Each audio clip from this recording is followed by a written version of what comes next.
দেখতে পাচ্ছেন একটি ছেলে নদীতে ভেসে আসা একটি গাছের খুঁটি নিয়ে যাচ্ছে বাড়িতে জ্বালানি হিসেবে ব্যবহার করার জন্য।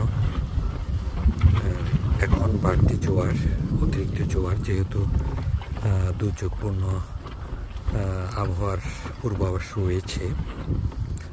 অলরেডি বঙ্গোপসাগরে একটি ঘূর্ণিঝড় রেমন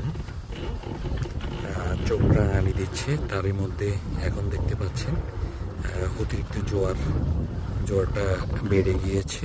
আর তারই মধ্যে উপকূলীয় অঞ্চলের যে জেলেরা রয়েছে বেড়িবাঁধের আশপাশে, তারা কিন্তু তাদের জীবন জীবিকা কিন্তু থেমে নেই।